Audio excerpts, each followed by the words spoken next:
আসসালামু আলাইকুম। আশা করি আপনারা সবাই ভালো আছেন। আমিও আলহামদুলিল্লাহ ভালো আছি। আমি আজকে দুপুরে গরুর ভুঁড়ি রান্না করছি।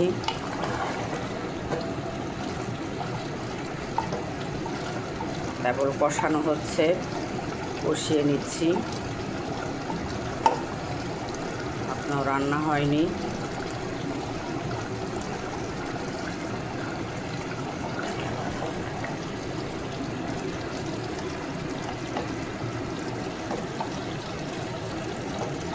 ভালো করে কষিয়ে নিয়ে প্রেশার কুকারে দিয়েছি, শীষ দিব, 5-6টা শীষ দিব,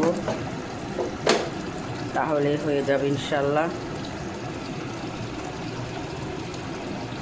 আশা করি অনেক সুস্বাদু হবে, পেট ভরে ভাত খেতে পারবো। এই ভুঁড়িটা অনেকেরই পছন্দ, সবাই খেতে ভালোবাসে। আমার ফ্যামিলিতেও আমরা সবাই পছন্দ করি, এই জন্য আজকে রান্না করছি। সবাই দোয়া করবেন, ভালো থাকবেন। আসসালামু আলাইকুম, আল্লাহ হাফেজ।